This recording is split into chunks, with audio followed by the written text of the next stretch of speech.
2026 का राशिफल कर्क राशि। कर्क राशि वाले जातकों के लिए 2026 का वर्ष मित्रों कैसा रहेगा यह मैं बताने जा रहा हूँ। खास तौर पर यहाँ पर अगर देखें तो जो वर्ल्ड वाइज ग्रहण होने वाले हैं उनकी इफेक्ट होगी। शनि, राहु, केतु, गुरु यह सब अपनी राशियों में इधर उधर करेंगे, इसकी भी इफेक्ट होने वाली है। लेकिन 2026 का वर्ष जैसे कि कहते हैं कि राहु का वर्ष है, यानी अच्छा वर्ष भी कहा जाता है, इसको कोई खराब है ऐसा नहीं मानना चाहिए। लेकिन फिर भी यह कुछ न कुछ डैमेज जरूर करेगा, कुछ न कुछ गलत जरूर होगा। और गलत कैसे हो सकते हैं भाई? आतंकवादी घटनाएं हो सकती हैं, कहीं आगजनी की घटनाएं बन सकती हैं, और कहीं अनायास एकाएक कोई इमरजेंसी आ सकती है, कोई छत्रभंग योग हो सकते हैं। खास तौर पर यहाँ पर एक परिस्थिति यह भी बन सकती है, महंगाई की वृद्धि होने की संभावना पूर्ण रूप से दिख रही है। असंतोष, प्रजा के अंदर भी असंतोष हो सकता है।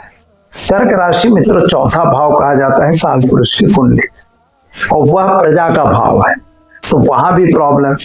माता की बात करें तो वहां भी थोड़ी सी दिक्कत है। तो माता का मतलब जमीन मकान, तो जमीन में मकान में हर जगह थोड़ी थोड़ी दिक्कतें आने वाली है। हमें सावधानी रखनी है, बस सबसे बड़ा उपाय और सबसे बड़ा रास्ता यह होता है। तो चलिए देखें कर्क राशि वाले जातकों के लिए यह समय कैसा रहेगा। तो कर्क राशि वाले जातकों के लिए देखें तो महाराज की कृपा अच्छी रहेगी आप पर, और आपकी राशि पर ही गुरु महाराज 3 बार अदल बदल करते रहेंगे, कभी मार के, कभी पकड़े, कभी अतिचारी, या उनकी इस वर्ष ऐसी स्थिति होने वाली है। तो आपके लिए कैसा है? तो अगर कर्क राशि वाले जातकों की बात हम करते हैं तो मित्रों आपके लिए समय तो अच्छा दिख रहा है। खास तौर पर स्वास्थ्य के विषय में अगर विचार किया जाए तो आपका स्वास्थ्य अच्छा और सुंदर बेहतर रहेगा। लेकिन यहाँ पर कुटुंब परिवार की अगर बात की जाए तो वहां पर थोड़ी तालमेल की कमी रहेगी। आपको अपनी वाणी पे कंट्रोल करना बहुत जरूरी है। पैसों की इकोनॉमिकल प्रॉब्लम भी क्रिएट होते हुए दिखाई देते हैं, यानी पैसे का भी दिक्कत आपको पड़ने की संभावना है। यानी कोई गलत काम में अगर शेयर बाजार या अन्य किसी काम में है तो जरा सावधान जरूर हो जाए। तीसरी बात क्या होती है कि भाई मित्रों आपकी पराक्रम बढ़ेगा, आपको आगे जाने का मौका भी मिलेगा, जॉब वगैरह में प्रमोशन मिलेगा। बिजनेस करने वालों को थोड़ा सा सावधान रहने की आवश्यकता जरूर है, क्योंकि कुछ न कुछ गड़बड़ी आपके साथ होने की संभावना दिखा रहा है। वो भी खास तौर पर उत्तरार्ध, पूर्वार्ध में नहीं है, करीब आप समझिए 7वें 8वें महीने यानी जुलाई अगस्त के आसपास में यह थोड़ी सी दिक्कत आएगी। तीसरी बात अपने देखते हैं तो माता के स्वास्थ्य को लेकर जो चिंता थी उसमें भी आपको राहत मिलेगी, और खास तौर पर जमीन मकान वगैरह खरीदने का योग आपका बन रहा है। यहाँ पर प्रेम संबंधों में थोड़ी सी दिक्कत जरूर पड़ेगी, लेकिन प्रेम संबंध बनेंगे, शादी में भी परिवर्तित होने की पूरी संभावना कर्क राशि वालों के लिए दिखाई दे रही है।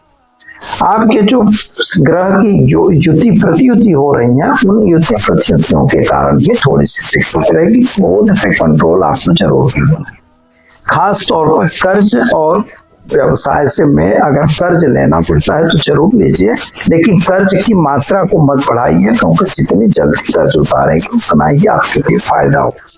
कोर्ट कचहरी बनने की संभावना है। हो सकता है कि कभी कभी कोई मतलब गलत आरोप में, कोई गलत आक्षेप में आपको पुलिस केस में का सामना भी करना पड़ सकता है, या तो जेल वगैरह भी जाना पड़ सकता है। खास तौर पर आपके लिए एक जो दूसरी चीज यह दिख रही है कि किसी गलत कागजात वगैरह में सिग्नेचर भूल के मत करिएगा। यह मार्च अप्रैल का पीरियड आपके लिए थोड़ा सा कष्टदायी दिखाई दे रहा है।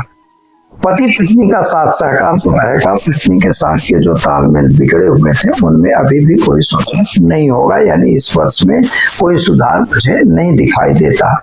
लेकिन फिर भी अगर समझौता होता है तो आपको करना चाहिए। शादी संबंधी की बातें जरूर बन जाएंगी। खास तौर पर जो पैसों का लेन देन है, इन्वेस्टमेंट है, आपके पुराना इन्वेस्टमेंट है, डेड इन्वेस्टमेंट है, वह इन्वेस्टमेंट फिर से उसमें कुछ अच्छी चाल आ सकती है, यानी पैसे निकलते हुए दिखाई दे रहे हैं। आपके घर में धार्मिक क्रियाएं प्रसंग होने की भी संभावना है और कुछ मानसिक परेशानी का भी सामना करना पड़ सकता है। खास तौर पर अगर हम देखें तो व्यापार वाणिज्य में आपका विकास होगा, आपकी प्रगति भी होगी। हाँ, एक बात का ध्यान जरूर रखिएगा कि गलत काम कभी भी न करिएगा।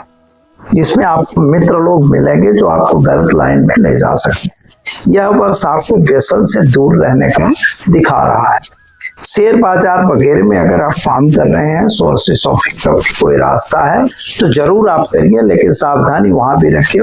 बाजार महीने पूरे वर्ष यह डामाडोल रहेगा, यानी ऊपर नीचे खाता रहेगा। आफ्टर ऑल नीचे की तरफ ही रहेगा, यानी मंदी का समय रहेगा।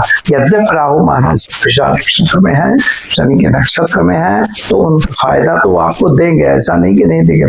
शनि की राशि में इस समय वो चल रहे हैं, इसलिए ऐसा नहीं कि फायदा नहीं देंगे, लेकिन सामने केतु भी देख रहा है जो आपको नुकसान भी दे सकता है। क्या सावधानी रखनी है? बीमारी जरूर आएगी, लेकिन बीमारी में थोड़ी सी गफलत बिल्कुल न करिएगा, क्योंकि बीमारी का समझ में आपको नहीं आएगा कि क्या हो रहा है, इसलिए डॉक्टर की सलाह उचित लेनी जरूरी है। दूसरी बात आपको करेंगे मित्रों, खर्च की बात करें तो खर्च का तो दिख रहा है, महंगाई वगैरह की इफेक्ट आप पर भी होने वाली है। खास तौर पर जो नौकरी या जॉब आप लगे हुए हैं, कर रहे हैं, आप उसी पे विशेष ध्यान जरूर दीजिएगा। खास तौर पर संतान प्राप्ति के योग भी बन रहे हैं और संतान आपके लिए हितावा भी होगी और उसमें आपको प्रॉफिट भी दिखाई देता है, यानी संतान को लेके जो चिंता मन में थी उसमें आपको राहत अवश्य मिलेगी। ऐसे दिख रहा है, वो भी जून जुलाई के आसपास में, यानी इसमें पूर्वार्ध थोड़ा कमजोर है लेकिन उत्तरार्ध अच्छा दिखाई दे रहा है। तो मित्रों, सावधान रहिए, सुखी रहिए, संपन्न रहिए, लेकिन एक बात पे ध्यान दीजिए, गलत काम से बिल्कुल दूर रहना है और खास तौर पर अपने इष्ट का नियमित रूप से स्मरण करना है। घी या तेल, तिल के तेल का दीपक शिव मंदिर में रेगुलर जलाना है। ओम नमः शिवाय मंत्र का जप करना है। खास तौर पर आपको देवी कवच का पाठ करना चाहिए। अगर आप करेंगे तो आप बड़े कामों से सफलता मिलेगी। और महीने में एक बार किसी अपंग गरीब भोजन जरूर कराइए, यह भी आपके लिए शुभ रहेगा। आपके घर में जो भी मतलब नौकर चाकर हैं उनको भी आप कुछ दीजिए, और खास तौर पर जो कोई भी स्वीपर वगैरह हैं उनको जरूर कुछ न कुछ दान आप कीजिए। तो मित्रों, इसी तरह से आप अपने समय को व्यतीत करिए, समय बढ़िया रहेगा, आपको आनंद भी रहेगा। इस वर्ष में आप सुखी रहिए, संपन्न रहिए, और दीजिए मुझे इजाजत। जय श्री कृष्ण, राधे राधे।